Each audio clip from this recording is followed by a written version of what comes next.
Sir, कल राज्यसभा सांसद यहाँ पहुंचे थे अभिषेक मनु सिंघवी। उन्होंने फिर एक बार जो है ये कहा है कि चुनाव आयोग जो है सही से काम नहीं कर रहे हैं, और जो राहुल गांधी कह रहे हैं वो ठीक कह रहे हैं, हलफनामा मांगा जा रहा है जो ठीक। देखिए, राहुल गांधी जी से उन्होंने एक प्रेस स्टेटमेंट किया।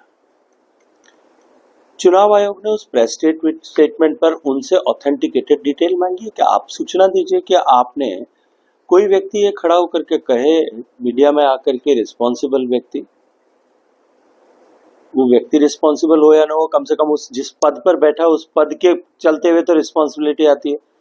वो ये कहे कि वोटर लिस्ट में डुप्लीकेसी है, 1 लाख नाम डुप्लीकेट है, ये मैंने सॉफ्टवेयर से निकाल करके दिया है।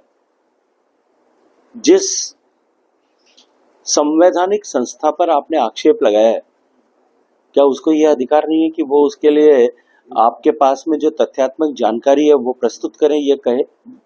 अब जब तथ्यात्मक जानकारी मांगी जाती है तो चूंकि गांधी परिवार अपने आप को देश की व्यवस्था और संविधान से ऊपर मानता है, राहुल गांधी जी से जानकारी कैसे मांगी जा सकती है? उसको लेकर के उनके सिपह सालार सब जगह जाकर के प्रेस कॉन्फ्रेंस कर रहे हैं। मुझे लगता है कि इससे ज्यादा हास्यास्पद कुछ भी नहीं हो सकता। दूसरा, राहुल गांधी जी ने एक तरफ तो खुद ये कहा है कि 1 लाख से ज्यादा डुप्लीकेट वोट्स उन्होंने जो है अपने सॉफ्टवेयर के माध्यम से असेस करके निकाले, तो वोटर लिस्टों की जांच होनी चाहिए। पहले महाराष्ट्र चुनाव के समय में भी उन्होंने ये कहा था। अब जब पूरे देश में वोटर लिस्टों की जांच का गहन जांच का कार्यक्रम शुरू हुआ है तो वो कहते हैं ये नहीं होना चाहिए। मुझे लगता है कि अब जो है वो कई वर्षों तक सत्ता से बाहर रहने के चलते हुए और लगातार चुनाव हारने का रिकॉर्ड बनाने के बाद में मुझे लगता है कि वो कहीं अपना संतुलन खो बैठे और इस तरह की टिप्पणियां कर रहे हैं। सर, एसओजी ने कल एक और जो है गिरफ्तारी की है युवाओं को। हर ऐसा अपराधी जो युवाओं के भविष्य के साथ खिलवाड़ करने के दोष में अपराधी हो उसे अवश्य गिरफ्तार करना चाहिए, वो कोई भी हो सकता है। कल आप खेजड़ी गए थे जहाँ 363 शहीद अपने वहां राखी भी बांधी करते, किस तरीके से जो 363 शहीदों को लेकर? देखिए, श्रावणी पूर्णिमा का पर्व संकल्प का पर्व था, और संकल्प केवल बहनों की रक्षा का नहीं या मातृशक्ति की गरिमा का नहीं, अपितु का प्रकृति का, पर्यावरण का, संस्कृति का, राष्ट्र के स्वाभिमान का संकल्प हम सब लें। हमारा देश क्योंकि एक ऐसे मुकाम से गुजर रहा है जब हम अमृत काल में प्रवेश कर चुके हैं और विकसित होने के लक्ष्य के साथ आगे बढ़ रहे हैं।